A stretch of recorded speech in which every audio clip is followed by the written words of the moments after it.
درجہ رابعہ کے عزیز طلباء، السلام علیکم ورحمۃ اللہ تعالی وبرکاتہ۔ بسم اللہ الرحمن الرحیم۔ هل بلغت اللهم اشهد أيها الناس إن لنسائكم عليكم حقا وإن لكم عليهن حقا لكم عليهن ألا يوطئن فرشكم غيركم ولا يدخلن أحدا تكرهونه بيوتكم إلا بإذنكم ولا يأتين بفاحشة فإن فعلنا فإن الله قد أذن لكم أن تعضلوهن وتهجروهن في المضاجع وتضربوهن ضربا غير مبرح فإن انتهين وأطعنكم فعليكم رزقهن وكسوتهن بالمعروف۔ تو عزیز طلباء، یہ نبی کریم صلی اللہ علیہ وسلم کے خطبے کا بیان چل رہا ہے جو حجۃ الوداع کے موقع پر پیغمبر اعظم اسلام صلی اللہ علیہ وسلم نے خطبہ ارشاد فرمایا۔ اسی خطبہ مقدسہ کے یہ کلمات ہیں، کلمات مقدسہ، خطبہ مقدسہ کے کلمات مقدسہ ہیں یہ۔ حل بلغت، بلغا یبلغو، یہ باب تفعیل سے ہے جس کا معنی آتا پہنچانا۔ حل جو یہاں پر یہ استفہام کے لیے نہیں ہے، بلکہ حل جو ہے یہاں پر قد کے معنی میں برائے تحقیق، جیسے قرآن پاک میں آیا حل اتی علی الانسان حین من الدہر، تو حل بلغت کا معنی یہ حل بلغت، بے شک میں نے اپنا اہم فریضہ انجام دے دیا۔ گویا پیغمبر اعظم اسلام صلی اللہ علیہ وسلم ارشاد فرما رہے میرا کام تھا حق تم تک پہنچانا، میرا کام تھا نبوت و رسالت کی تبلیغ کرنا، وہ نبوت و رسالت کی تبلیغ میں نے تم تک پہنچا دی، اب اس پر عمل کرنا تمہارا کام ہے۔ تو سرکار دو عالم صلی اللہ علیہ وسلم ارشاد فرما رہے ہیں حل بلغت، بے شک میں نے نبوت و رسالت کا پیغام پہنچا دیا۔ اللہم اشہد ایھا الناس، اے میرے اللہ تو گواہ ہو جا، ایھا الناس اے لوگو۔ سرکار اب یہاں سے جو ہے بیویوں کے شوہروں پر کیا حقوق ہیں اور شوہروں کے اپنی بیویوں پر کیا حقوق ہیں، ان حقوق پر پیغمبر اعظم اسلام صلی اللہ علیہ وسلم کنایتاً اشاعتاً روشنی ڈال رہے ہیں۔ نبی کریم صلی اللہ علیہ وسلم نے اس سبق میں جو حقوق ہیں میاں بیویوں کے باہمی جو حقوق ہیں وہ حقوق سرکار دو عالم صلی اللہ علیہ وسلم نے اس میں بیان فرمائے۔ تو سرکار فرماتے ان لنسائکم علیکم حقا، تو حقا جو یہ ان کا اسم ہے اور نساء یہ اسم جمع جس کے معنی آتے ہیں عورتیں، بیویاں۔ تو سرکار دو عالم صلی اللہ علیہ وسلم ارشاد فرماتے ان لنسائکم علیکم حقا، بے شک اے لوگو تمہاری بیوی، ان لنسائکم علیکم حقا، بے شک تم پر، بے شک تمہاری بیویوں پر حقوق ہے۔ ان لنسائکم علیکم حقا، یہاں پر سرکار فرمائے بے شک تمہاری بیویوں کے لیے تم پر کچھ حقوق ہیں۔ یہ ان لنسائکم، بے شک تمہاری بیویوں کے لیے علیکم حقا، تم پر کچھ حقوق ہیں، یعنی تمہاری جو بیویاں ازواج ہیں ان ازواج کے بیویوں کے تم پر کچھ حقوق ہیں۔ وَإِنَّ لَكُمْ عَلَيْنَ حَقًّا، اور اس میں سرکار فرمانا کہ تمہارے لیے ان پر کچھ حقوق ہیں۔ تو مطلب یہ ہو کہ بیویوں کے تم پر حقوق ہیں اور تمہارے حقوق بیویوں پر ہیں۔ اب یہاں تو سرکار دو عالم صلی اللہ علیہ وسلم یہ ارشاد فرما رہے ہیں کہ شوہروں کے حقوق بیویوں پر کیا ہے۔ تو سرکار فرماتے ہیں لکم علیہن الا یوطئن فرشکم غیرکم، وطا یوطئ یہ باب تفعیل سے جس کا معنی آتا ہے روندنا، فرش معنی بستر جس کی جمع آتی ہے فروش، غیرکم غیر شوہر۔ سرکار فرماتے ہیں لکم علیہن، تمہارے جو بیویوں پر حقوق ہیں ان حقوق میں سے ایک یہ بھی حق ہے کہ اللہ یوطئن فرشکم غیرکم، اللہ یوطئن فرشکم، کہ وہ تمہارے بستر کو تمہارے غیر سے نہ رندمائیں۔ سرکار نے کیا ارشاد فرمایا کہ اللہ یوطئن فرشکم غیرکم، کہ وہ تمہارا بستر تمہارے غیر مرد سے نہ رندمائیں۔ یہ سرکار تو عالم صلی اللہ علیہ وسلم نے یہ ارشاد فرمایا، نہیں تمہارا بستر کوئی دوسرا نہ روندے۔ اس کا مطلب یہ ہے کہ وہ اپنی کھیتی کسی دوسرے سے شراب نہ کروائیں۔ بیویاں جو اپنی کھیتی ہیں وہ اپنے مردوں سے شراب کروائیں، دوسرے سے شراب نہ کروائیں۔ مطلب یہ ہے کہ اپنے محل مشتہا پر صرف اپنے شوہر کو ہی قبضہ دیں، اپنے محل مشتہا پر کسی غیر مرد کو قابض نہ بنائیں۔ عام فہم لفظوں میں اس طرح سمجھیں عزیز طلباء، یعنی وہ کسی غیر سے زناکاری، بدکاری، عیاشی نہ کرائیں، یہ عام فہم معنی ہے۔ سرکار تو عالم صلی اللہ علیہ وسلم نے کنایت سے بیان کیا کہ اللہ یوطئن فرشکم غیرکم، کہ وہ تمہارے بستر کو کسی دوسرے سے نہ رندمائے، یعنی کسی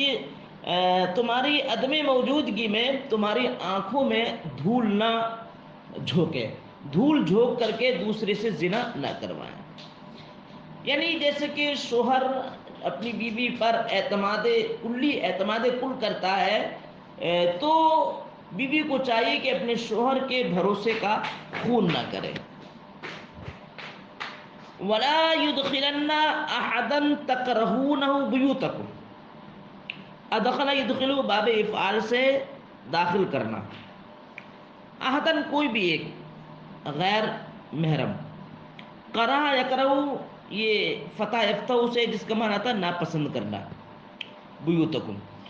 تو ایک تو حق یہ سرکار نے فرمایا کہ تمہاری بیوی اپنے مقام مخصوص پر کسی کو قبضہ نہ دے۔ دوسرا حق سرکار فرما رہے ہیں کہ ولا یدخلنا احدا تکرہون بیوتکم، کہ بیویاں ایسے کسی ایک کو داخل نہ کریں بیوتکم تمہارے گھروں میں عدم موجودگی میں، ولا یدخلن احدا،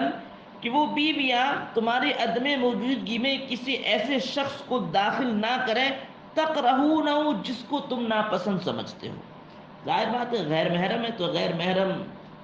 سے ظاہر بات ہے طبعی نفرت ہوگی، یعنی کوئی بھی ایسا شخص ہے جس کا داخل ہونا گھر میں ناپسند سمجھتے ہو، جس سے تم نفرت کرتے ہو، تو ایسے شخص کو جو ہے تمہاری بیویاں تمہارے گھروں میں داخل نہ کرے، الا باذنکم، مگر تمہاری اجازت سے۔ یعنی اگر شوہر اپنی بیوی کو اجازت دے کسی کے داخل کرنے کی تو اس کی اجازت کو ہی مد نظر رکھتے ہوئے اس کو داخل کر سکتی، لیکن بغیر اجازت کے بیوی پر یہ جو ہے بیوی کے لیے جائز نہیں ہے کہ اپنے شوہر کی عدم موجودگی میں ایسے فرد کو اپنے گھر میں داخل کرے جو شوہر اس اجنبی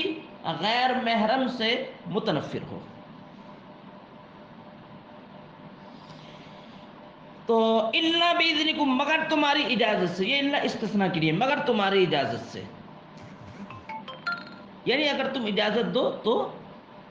داخل کر سکتے ہو۔ ولا یاتین بفاحشۃ،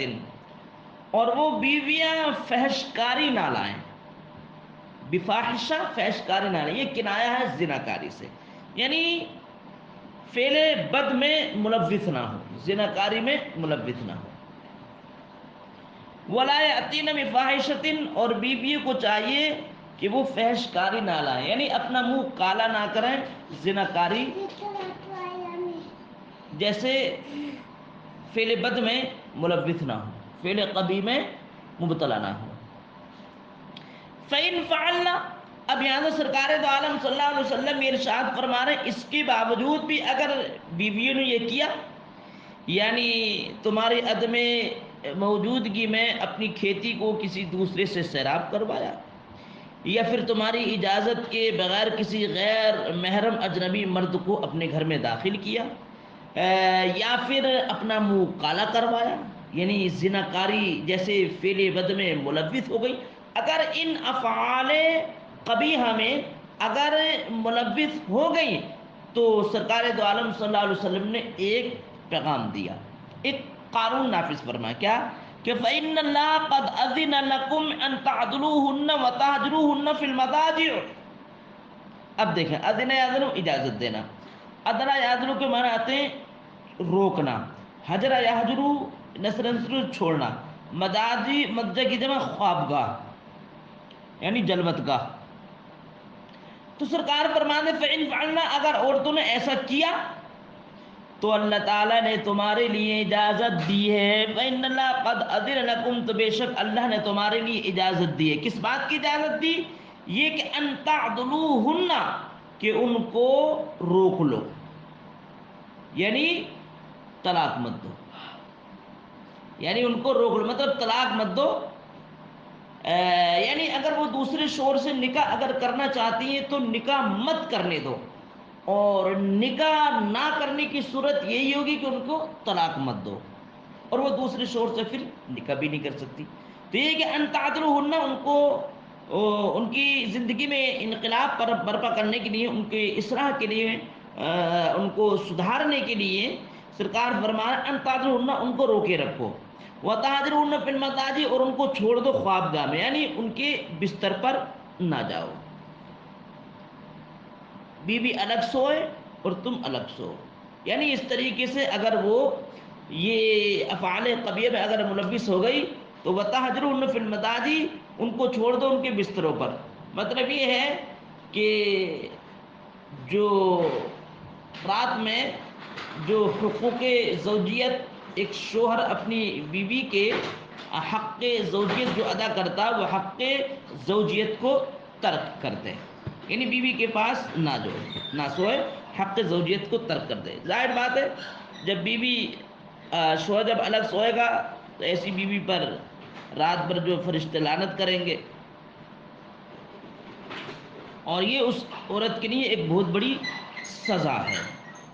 جس کو ہر عورت برداشت نہیں کر پاتی ہے۔